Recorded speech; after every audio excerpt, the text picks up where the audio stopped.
Kolkata lady doctor को संजय नामक एक व्यक्ति रेप कर मार देछि। कौन सतरे संजय रेप कर मार देछि ना यार पछरे आउ कोन रहस्य रहिछि यार गोटे ओडिया क्लिप आछि जे कि बहुत भाइराल होछि आपनको सुनिबा दरकार। সোমা বলছি, সোমা মুখার্জি। এত কষ্ট হচ্ছে ভিতরে যে হসপিটালে বসে থাকতে পারছি না। আমাদের সব ডাক্তাররা সবাই খুব ডিস্টার্বড। আজকে তো ওপিডি বন্ধ রাখা হয়েছে। তোরা জানিস সমস্ত ঘটনা শুনলাম যা মানে সত্যিকারের ঘটনা, যেটা আরজিকরের ভিতরের যে ডাক্তার তারা তাদের বন্ধু বান্ধব মারফত এটা ছড়িয়ে মানে এসছে আমাদের কাছে। অ্যাকচুয়ালি যেটা ঘটেছে সেটা হচ্ছে, আমি শুনে তো মানে বিশ্বাস করতেও নিজেকে কেমন লাগছে রে। প্রত্যেকটা আমাদের ওয়েস্ট বেঙ্গলের প্রত্যেকটা মেডিকেল কলেজে, বিশেষ করে কলকাতার সরকারি মেডিকেল কলেজগুলোর প্রিন্সিপালরা, ডিপার্টমেন্টাল হেডরা, প্রিন্সিপালরা বিশেষ করে তারা পাশ করানোর জন্য স্টুডেন্টদের কাছে রীতিমতো টাকা নেয়। যেসব স্টুডেন্টরা, ইন্টার্নরা, পিজিটিরা যারা ভালো করে ক্লাস করে না বা থিসিস তারা জমা দেবে, পিজিতে তো থিসিস জমা দিতে হয়, তো যারা এমবিবিএস ফাইনাল পাস করবে না সাপ্লি পাইয়ে দেবে, ইন্টার্নের কমপ্লিশন দেবে না, ইন্টার্ন হওয়ার পর কমপ্লিশন না দিলে তারা রেজিস্ট্রেশন নাম্বার পাবে না, এই সমস্ত ভয় দেখিয়ে টাকা পয়সা নেয়। সমস্ত জায়গাতেই এটা আছে।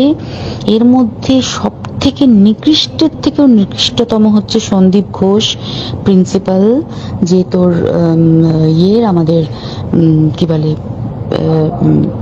আরজিকর মেডিকেল কলেজে।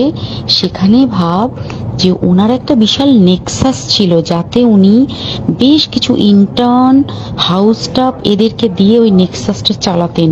তারা ওখানে একটা সেক্স র্যাকেট চালাতো, তারা একটা ড্রাগ র্যাকেট চালাতো। ড্রাগ র্যাকেট মানে ওই যে ওটাতে বলেছে না, ড্রাগ মানে শুধু ওই হেরোইন আর ব্রাউন সুগারের ড্রাগ খাওয়া বা মদ খাওয়া নয়।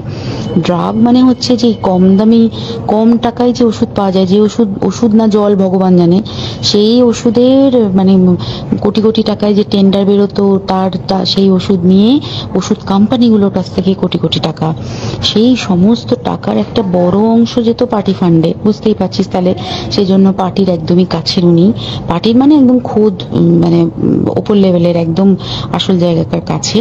তো এবার উনি এই যে নেক্সাসটা চালাতেন, তাতে রীতিমতো কোন ইন্টার্নকে উনি পাশ করাবেন, কোন পিজিটিকে উনি থিসিস কমপ্লিট করাবেন, সেগুলো সব ভয় দেখিয়ে টাকা নিতেন। আর তার হয়ে কাজ করতো ওই ইন্টার্ন হাউস স্টাফের একটা পুরো বড় নেক্সাস।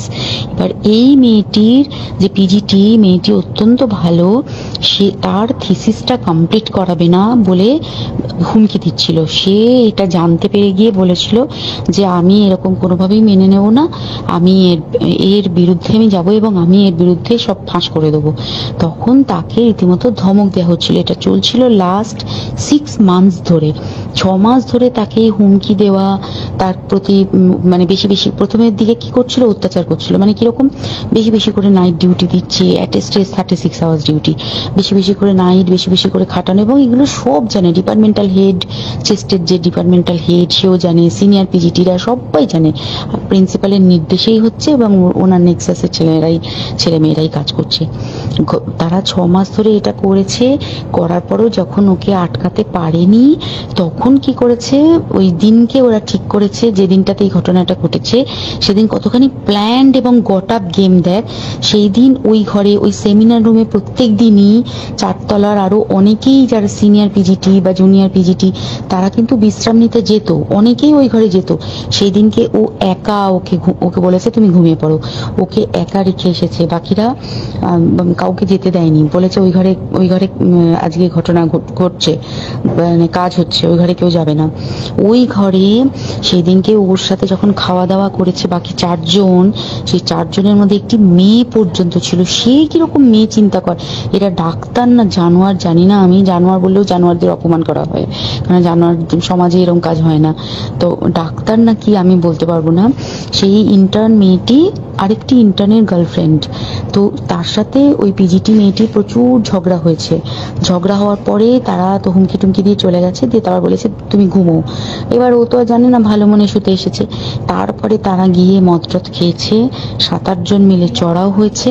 এবং তোরা জানিস যে প্রথমে তার হাত দুটোকে দুপাশে দুজন ধরে রেখেছে এবং সেই কাজে সেই মেয়েটিও সাহায্য করেছে, ইন্টার্ন মেয়েটি। দুজন ওকে পা দুটোকে টেনে জরাসন্ধর মতো ছিঁড়ে ফেলেছে, মানে ছেঁড়ার মতো করে টেনেছে, যাতে পেলভিক বোন ভেঙেছে, কলার বোন ভেঙেছে। মানে কি বিপর্যস্ত, মানে বিধ্বস্ত, কি নৃশংস অত্যাচার করেছে। ওকে উল্টো দিক করে শুইয়েছে, পিঠের ওপর দিয়ে বুট পরে হেঁটে গেছে, মাথাটাকে এমন থেতলেছে যে মানে স্কাল ফাল রাপচার হয়েছে। এই সমস্ত করার পরে শ্বাসরোধ করে তাকে মেরেছে। মেরে তারপরে আরো যেটা আরো ভয়ঙ্কর, যে একটা মৃত মানুষকে মিনিমাম ডিগনিটি দিতে জানে না। তারা নিচে এসে দেখেছে ওই সঞ্জয় তখন বসে মদ খাচ্ছিল অন্য আরো গ্রুপ ডি স্টাফদের সাথে। সঞ্জয় ছেলেটা হচ্ছে তার কাটা সঞ্জয় বলতো ওরা, ওকে বলে ফল গাই। মানে ওর একটু ওইসব আলুর দোষ আছে, ও যত্রতত্র যখন তখন প্রস্টিটিউট এলাকায় যায়। এবার দেখেছে যে একে দিয়ে যদি একটা রেপ করিয়ে দিতে পারি তাহলে ঘটনার মোড়টা অন্যদিকে ঘুরে যাবে। এইবার ওকে বলেছে যা, সেমিনার রুমে তোর জন্য রেখে এসেছি, যা তুই এবার গিয়ে কাজ করে দিয়ে আয়।